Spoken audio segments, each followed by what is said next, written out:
Gracias, señor presidente. El negro Olmedo decía que cuando se prendía la luz aparecía Dios.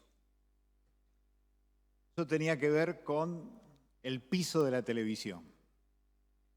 Hoy está cumpliendo 100 años la radio. Y la radio ha sido siempre la expresión en donde la palabra ha generado volúmenes de amores, de sentimientos y de identidades que han trascendido la historia.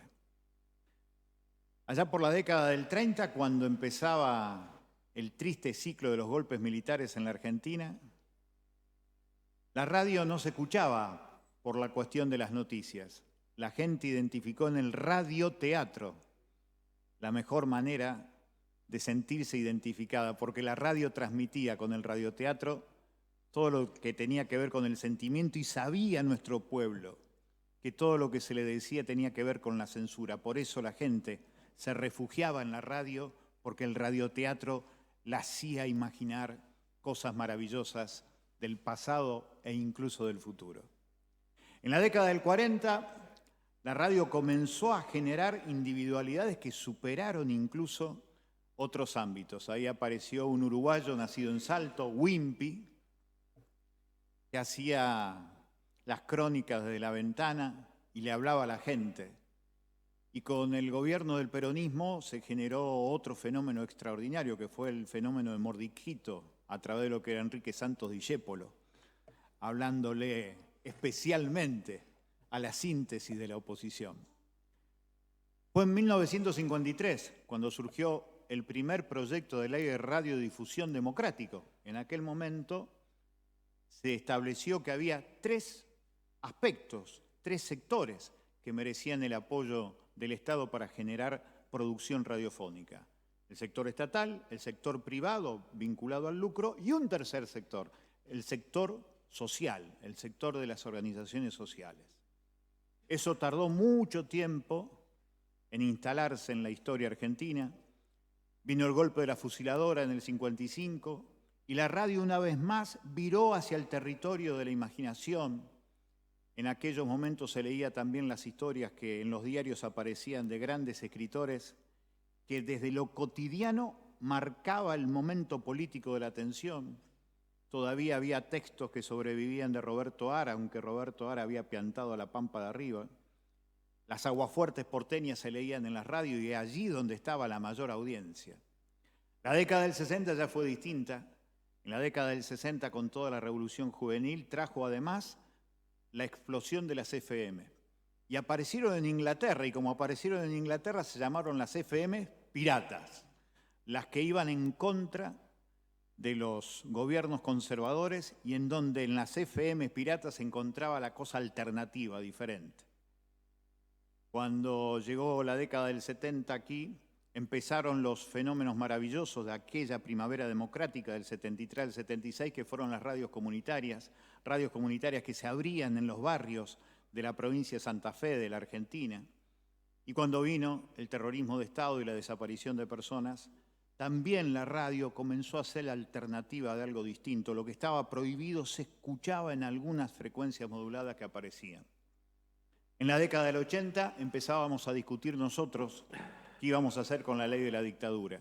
Y lo cierto es que allí la aparición de la radio comenzó a ser también el espacio, no solamente de la imaginación, sino por donde empezaban a parirse aquellas palabras que tenían que ver con construir la democracia desde el protagonismo de decir lo nuestro, sin que la palabra sea prestada para otros sectores. La década del 90 generó la concentración de medios de comunicación en pocos empresarios, surgieron los multimedios, y eso generó además que aparecieran espacios alternativos, pero nunca masivos. Hoy, aquí, nosotros, en la hermosa provincia de Santa Fe, tenemos algunas cuestiones que son deudas. Pauta publicitaria oficial debe ser democratizada. Es fundamental que se democratice, especialmente para los medios de comunicación populares, cooperativos, comunitarios. Es fundamental poner la radio pública de la provincia de Santa Fe junto a lo que se puso, que fue el canal, que está funcionando también, que es 5RTV. Hay que poner la radio pública en funcionamiento para lo que significa esta experiencia maravillosa. 100 años después, uno podría llegar a decir que con 57 años de vida estuve 41 años haciendo radio. Y aprendí en la radio a descubrir la fenomenal presencia de los santafesinos. Y fue acá, haciendo radio en LT10. Me tomaba el Tata rápido a las 5 de la mañana, 7:20 llegaba y me iba hasta LT10. Y allí hacíamos programas muy lindos. Y a la tarde hacíamos un programa que se llamaba Siempre Tarde, porque no nos interesaba para nada la primicia. No la podíamos tener. Entonces siempre llegábamos siempre tarde. Lo cierto es que eso fue maravilloso. Yo aprendí en Santa Fe a enamorarme de la provincia de Santa Fe, de la provincia, de todo lo que tiene que ver con la dimensión.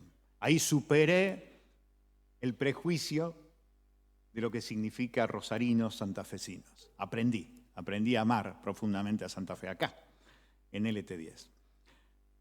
En las radios nos amenazaron de muerte, en la radio me enamoré.